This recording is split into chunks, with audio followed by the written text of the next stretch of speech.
آپ کی جماعت کے جو وزیر اعلیٰ ہیں علی امین گنڈاپور صاحب، وہ جو کچھ کہہ رہے ہیں، جو کچھ کر رہے ہیں، آپ سمجھتے ہیں کہ اس پہ سوالات نہیں اٹھ رہے ہیں؟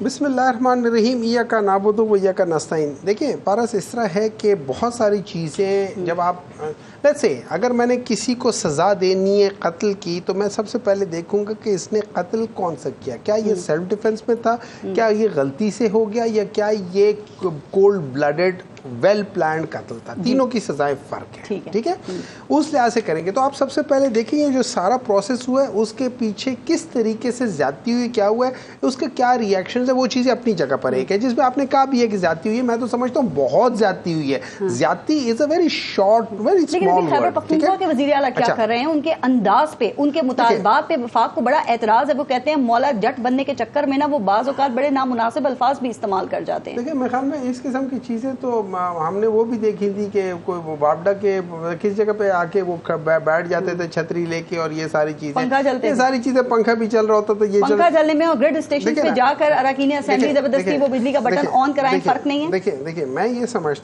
سمجھتا ہوں کہ اگر وہ جو کرنا چاہ رہے ہیں یہی کام شاید ذرا بہتر طریقے سے ہو سکتا تھا، لیکن کام یہی کرنا ہے۔ اس طرح ہے کہ فیڈرل گورنمنٹ پرانے پیسے 16 ارب روپے وہ دینے ہیں اس میں، ٹھیک ہے۔ اب میں کہتا ہوں یار مجھے تم پیسے مت دو، بے شک اس کے بدلے جو میں بجلی استعمال کر رہا ہوں، اب یہ پرانے پیسے ہیں، ٹھیک ہے، میں نئے پیسوں کی بات نہیں کر رہا ہوں، جو پرانے پیسے یہ مجھے نہ دو، اس کے بدلے میں چاہتا ہوں، میں اپنے عوام کو ریلیف دینا چاہتا ہوں، so I would adjust that thing, جس کو ہم بارٹر ٹریڈ کہتے ہیں، یا دوسرے لفظوں میں آپ سے پیسے نہیں لے رہا۔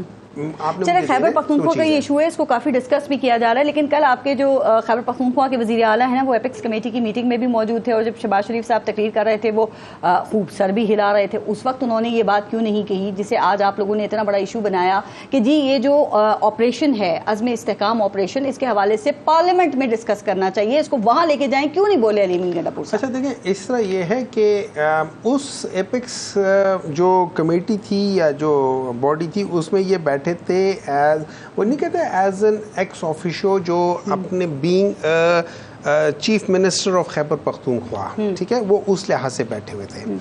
اگر ہم یاد کریں 2014 میں جب یہ سارا کچھ رد الفساد یا جو بھی تھا اس وقت ہو رہا تھا، تو اس وقت ایک بہت ناخوشگوار واقعہ ہوا تھا، اور ہم لوگ اس وقت ہم سڑکوں پر تھے، لیکن اس کے بعد ساری پولیٹیکل پارٹیز کی لیڈرشپ، یہ نہیں ہے کہ کسی ایک حلقے کے بندے کو یا کسی ایک اس کو، پوری لیڈرشپ کو بلا کے ڈسکشنز ہوئی تھی، اینڈ دین آپ نے دیکھا نیشنل ایکشن پلان کی بات۔ اچھا آج بھی یہ تقریباً اسی طرح کی چیز ہے، ٹھیک ہے۔ اس میں کیا برائی ہے کہ آپ ساری پولیٹیکل پارٹیز کی جو لیڈرشپ ہے ان کو بلائیں، ان کے ساتھ یہ ساری ڈسکشنز کریں۔ صاحب میں ایک بات پوچھوں کہ جتنی بھی آپریشنز اب تک فوجی آپریشنز ہوئے ہیں خیبر پختونخوا کے حوالے سے ہم بات کر رہے ہیں، چاہے وہ وانا میں ہوں، آپ کے نارتھ ساؤتھ وزیرستان میں ہوں، آپ کی محمد ایجنسی میں ہوئے ہوں، خیبر ایجنسی میں ہوئے ہوں، سوات یا مالاکنڈ میں ہوئے ہوں، کتنے ایسے ہیں جن کو پارلیمنٹ پہ لا کے ڈسکس کیا گیا ہے؟ آج چونکہ اداروں کے ساتھ آپ کے معاملات خراب ہیں، ٹھیک نہیں ہیں، تو اب آپ کو پارلیمنٹ یاد آ گئی ہے کہ وہاں لے کر آؤ، وہاں ڈسکس کرو اس کو۔ دیکھیں مجھے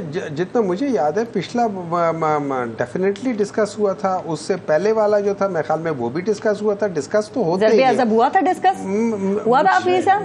نہیں ضرب اعظم کا مجھے نہیں پتا، ہاں سوات کی بات کی تھی، اس کا کیا تھا، اور یہ پچھلی بار بھی جو ہوا تھا، یہ جو 2014 والا تھا، اس میں بھی ڈسکس ہوا تھا، وہ سب کو بلا کے ڈسکشن ہوئی تھی، اس کے بعد ہوا تھا۔ پارلیمنٹ اگر نہ تھا تو کم از کم ساری پولیٹیکل پارٹیز کو آن بورڈ ضرور لیا تھا۔ لیکن آپ یہ تو تسلیم کرتے ہیں، آپ کہہ رہے ہیں کہ آن بورڈ لیا تھا، آپ یہ تسلیم کرتے ہیں کہ افغانستان میں طالبان کی حکومت کے قیام کے بعد، اس کے بعد جو یہ ٹی ٹی پی کے لوگ تھے ان کو واپس لا کر پاکستان میں بسایا نا، اور پھر سی بی ایم کے نام پر ان کو رہا کرنا یہ غلط فیصلہ تھا جو آپ فائر بیک کر رہے ہیں؟ اور آپ کے دور میں آپ کو ایک بات بتاتا ہوں، دیکھیں سب سے پہلے ایک بات یاد رکھیں، اس ملک کے سسٹم کو سمجھنا، ٹھیک ہے، اور اس کے اندر جھوٹ نہیں بولنا کسی نے۔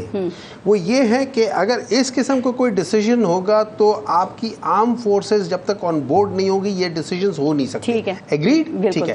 اگر اس وقت کی جو آرمی کی قیادت تھی، اگر وہ اس کے ساتھ ایگری نہ ہوتی، نہیں تھی، ایک چیز۔ نمبر 2، آپ کو یہ کیٹیگوریکلی بتا دوں، اور لوگوں نے کہا ہوا ہے کہ ایک آدمی بھی ٹی ٹی پی کا ایک آدمی بھی ریپیٹریٹ نہیں ہوا تھا، not a single person. رہا کیے تھے یا نہیں؟ Not a single کی person. بات نہیں کر رہی، رہا کیے تھے کہ نہیں کیے تھے؟ اچھا رہا کی میں بات کرتا ہوں، اور غلط فیصلہ تھا اور وہی فائر بیک کر رہا ہے۔ دیکھیں دو چیزیں ہو سکتی ہیں. اب سوال یہ اٹھتا ہے کہ جو رہا کیے تھے وہ کس بیسس پہ رہا ہوئے تھے، مجھے اس کا علم نہیں ہے، لیکن میں جنرلی بات بتاتا ہوں. اگر رہا اس وجہ سے ہوئے تھے کہ اگر کسی شخص کے خلاف آپ کے پاس کوئی ثبوت نہیں ہے، ٹھیک ہے، تو پھر آپ کو اصولاً اس کو رہا کرنا چاہیے، ٹھیک ہے.